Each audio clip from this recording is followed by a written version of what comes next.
mengkapur kuburan, menyemen kuburan. Itu ya hikmahnya hari ini tuh ketahuan. Kalau dulu mungkin nggak ketahuan karena tanah kuburannya banyak dan sebagainya, ya. Tapi kekhawatiran Nabi itu dulu takut kalau kuburan itu diagung-agungkan dan sebagainya, itu kekhawatirannya Nabi. Ya, kalau hari ini dampak negatifnya banyak, ya tadi cepat habisnya lahan kuburan. Hanya nanti dalam mazhab Syafi'i dirinci. Di mazhab Syafi'i itu dirinci, Pak. Apakah mutlak makruh atau enggak? Dirinci. Perinciannya gimana? Dilihat tanah di mana dia dikuburkan. Kalau itu dikuburkan di tanah wakaf, maka enggak boleh, hukumnya haram, enggak boleh. Kalau dikuburkan di tanah wakaf, karena tanah wakaf itu tidak boleh dihaki.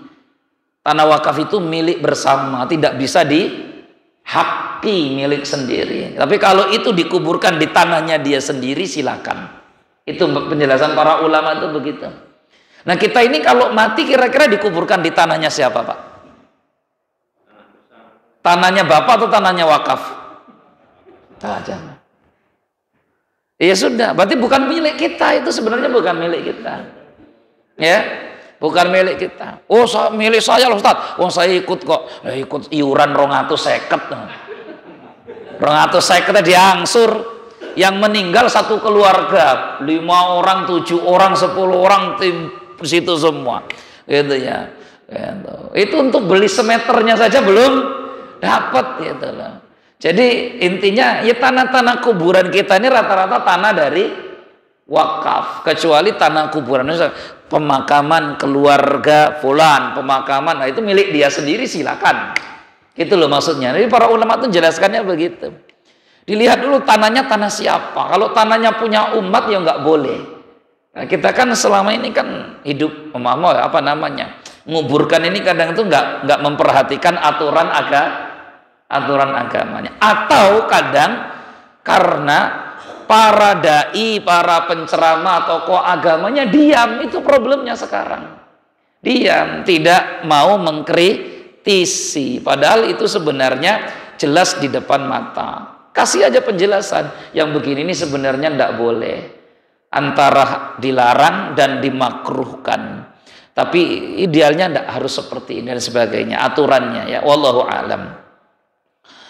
Wa an yubna alaih, tidak boleh dibangun bangunan di atasnya, nggak boleh dibangun bangunan di atasnya.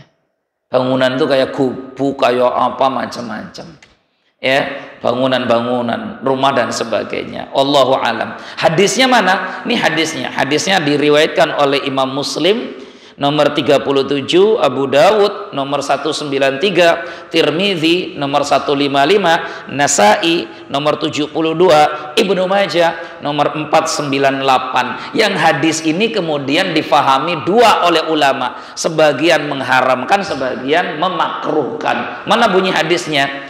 Naha Rasulullah SAW melarang. Nah, kalimat melarang itu sebagian ulama memahaminya kalau Nabi melarang berarti artinya haram. Sebagian lagi seperti mazhab Syafi'i memaknai larangan itu tidak selamanya haram, tapi bisa saja makruh.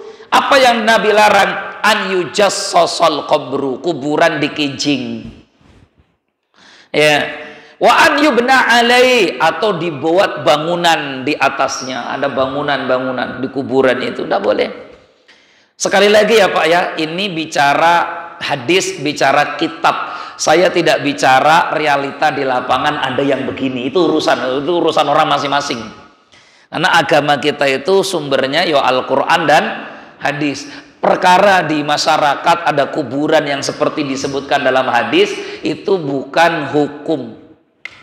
Gitu ya Pak ya, ya gitu. Jadi kalaupun ada, tapi di tempat sana ada itu bukan hukum. Kita ngajinya yang hadis yang di kitab itu, ya.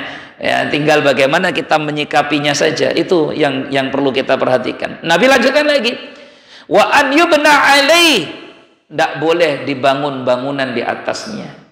An yuqa'ada alaih, atau diduduki di atas kuburan. Tidak boleh duduk di atas kuburan, itu tidak boleh.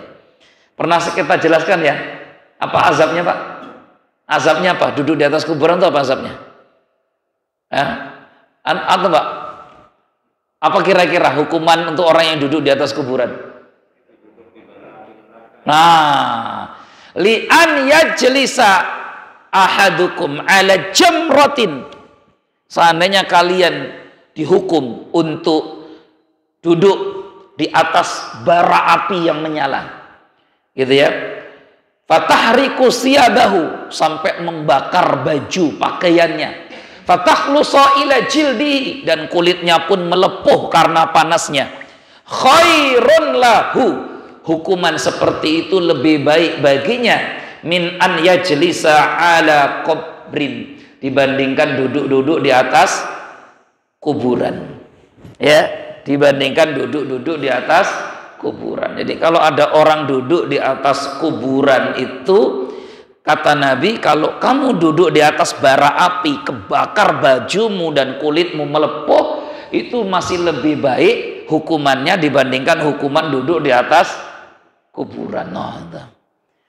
Nah, sekali lagi kita bicara larangan dalam hadis dan ancaman dalam hadis. Kita tidak bicara realita di masyarakat. Perkara di kuburan hari ini banyak orang nongkrong, ya, duduk-duduk di atasnya, itu urusan mereka.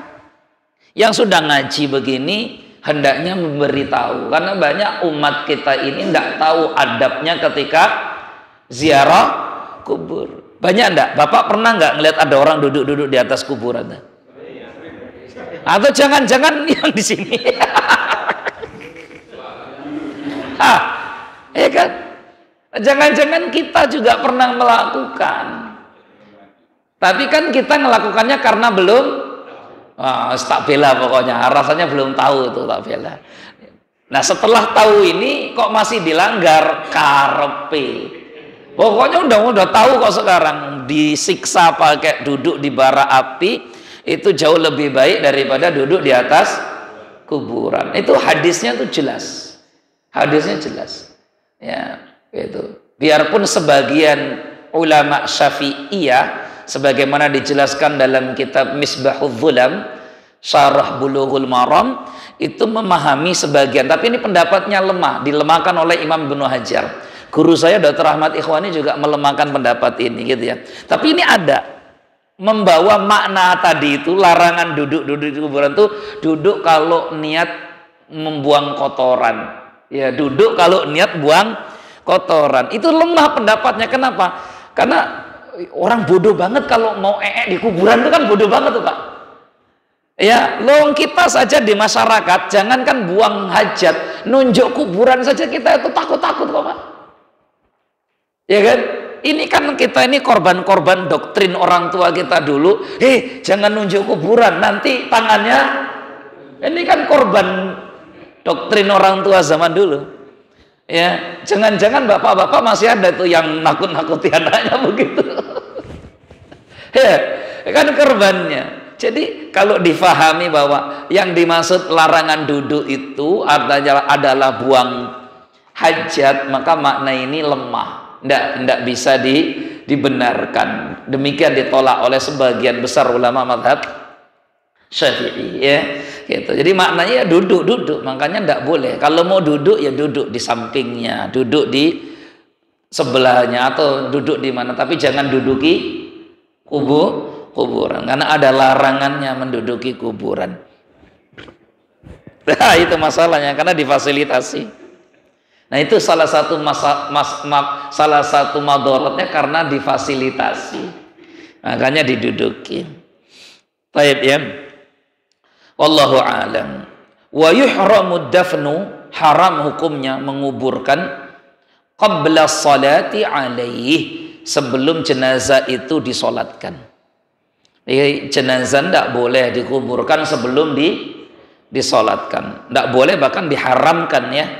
Fa in dafanuhu, seandainya orang sudah menguburkan jenazah itu qabla shalah, sebelum jenazahnya disolatkan, aulam yahdurhu man talzimuhu salatu, atau orang tidak datang padahal dia harusnya menyolatkan jenazah ini, wadufina, tapi tetap dikuburkan jenazahnya, ya, lam yajuz, atau lam lam yajuz nabshuhu lis-shalah atau lam yujzi,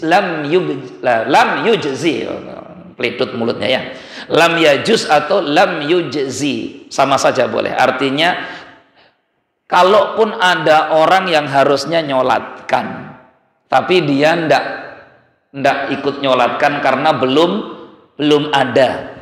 Misalkan siapa contohnya? Ya keluarganya, anaknya, terus siapa lagi misalkan kerabatnya atau teman-temannya. Ini saya harusnya nyolatkan ini, tapi waktu itu nggak ada dia.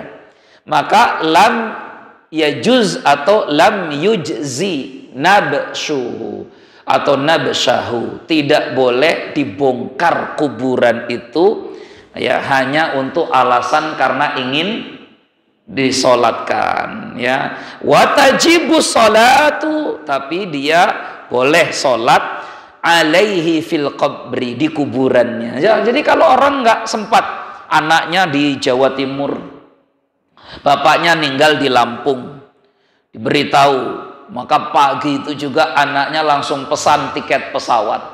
Karena berangkat dari Jawa Timur kemungkinan pesawatnya jam 6:30 misalkan. Sampai di Lampung lah insya Allah jam 10, jam 10:30. Masih terkejar lah hitung-hitungannya. Menurut hitung-hitungan ya anaknya. Ternyata pesawatnya delay. Karena ada Pak Presiden dan Wakil Presiden mau mendarat. Muter-muter dulu pesawat itu kan lama kan Pak. Akhirnya sampai di Lampung jam 3. Udah ini kan masyarakat nggak bisa nunggu. Nggak bisa nunggu. Karena sudah siang, meninggalnya dari malam, sudahlah kita kuburkan. Sebenarnya anaknya pingin ikut nyolatkan. Maka setelah anaknya hadir, hanya karena alasan ingin nyolatkan, tidak boleh kuburannya dibongkar. Tapi dia boleh menyolatkan di mana? Di kuburannya. Silakan sholatkan di kuburan. Ini kan sunnah yang hari ini jarang kelihatan, tapi sudah mulai ada. Saya sendiri nyolatkan jenazah di kuburan itu sudah 3-4 kali lah, gitu ya. Ya tidak masalah 3-4 kali itu kenapa ya? Karena tadi ya kita datang seret, oh ternyata sudah dibawa ke kuburan, wadah akhirnya ke kuburan. Nah sampai di kuburan baru nyolatkan, tidak masalah. Menyolatkan jenazah di kuburan itu boleh tidak? Boleh, karena ada dalilnya. Rasulullah pernah menyolatkan jenazah sahabatnya di kuburan. Loh katanya sholat menghadap kuburan haram, tidak boleh. Iya, tapi kenapa sholat jenazah boleh? Karena jenazah tidak ada ruku' dan sujudnya. Demikian, wallahu a'lam bissawab ya, wallahu a'lam bissawab. Jadi kita lanjutkan lagi tentang adab ziaratul kubur. Adab ziaratul kubur. Selesai ya sampai sini ya Pak ya? Sudah isya ini Pak? Udah? Oh cepat ya? Oh ini ya jamnya ya. Isya dong ini ya? Wah nanti lagi ziaratul kubur deh. Karena banyak ini adab ziaratul kubur itu banyak. Ya belasan. Nanti juga bisa kalau Bapak punya kitab Al-Adhkar punya Imam Nawawi juga dijelaskan itu tata cara adab-adab untuk ziarah kubur supaya kita ini ketika ziarah tidak salah ya gitu. Karena musim-musim pilek begini ya, musim-musim caleg begini, kuburan itu jadi tren biasanya. Apalagi kuburan-kuburan yang diyakini bisa menaikkan dan menambah suara. Ya, karena kita nggak bisa pungkiri keyakinan seperti itu tuh masih ada, gitu ya. Bahkan calon-calon itu kadang tahun-tahun politik itu banyak yang nggak masuk di akal mereka, yang melakukan berbagai macam ritual yang kadang nggak masuk di akal, tujuannya cuma untuk dongkrak suara. Ya termasuk ke kuburan-kuburan yang diyakini bisa nambahkan suara ya. Makanya ini kan adab ziarah kubur yang harus kita kritisi ya. Insyaallah kapan-kapan lah kita ini ya. Ziarah kubur itu sunahnya kapan, Pak? Sunahnya kapan? Ziarah kubur? Sunahnya setiap waktu kapan kita bisa. Karena tujuan ziarah kubur itu untuk mengingat mati. Tujuan ziarah kubur itu untuk mengingat mati. Jadi kalau bapak-bapak saya sudah nggak bisa ngingat mati atau sulit ngingat mati, ayo sama-sama ke kuburan biar pada ingat mati semua, ya gitu. Dan kuburannya nggak perlu jauh-jauh, dekat saja sini, hemat biaya, insya Allah ingat mati iya, gitu ya. Supaya kita semua sadar bahwa oh kita akan mati. Apalagi kalau kita ketemu teman-teman kita, sahabat-sahabat kita yang bisa saja kemarin duduk bareng sama kita di masjid ini, sekarang sudah nggak ada. Oh ini kuburannya, piye kabari, waras, gitu ya. Enak ra, kan macam-macam lah, gitu ya. Nah, macam-macam. Supaya kita ini tudzakirukumul akhirah. Jadi mengingatkan akhirat. Itu salah satu cara mengingat akhirat, ya datang ke kuburan. Wallahu a'lam bishawab. Demikian Bapak Ibu, karena waktu juga Isya yang membatasi kita, insyaallah kita tuntaskan pertemuan besok terakhir tentang aturan dan adab dalam berziarah kubur, ya, ziarah kubur.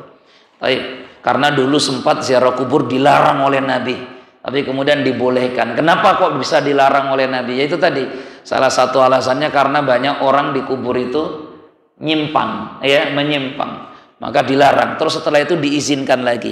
Ya, makanya pentingnya ilmu di situ supaya kita kalau di kuburan tidak menyimpang. Wallahu a'lam. Subhanakallahumma wa bihamdika asyhadu an la ilaha illa anta astaghfiruka wa atubu ilaik. Akhiru kalam. Assalamualaikum warahmatullahi wabarakatuh.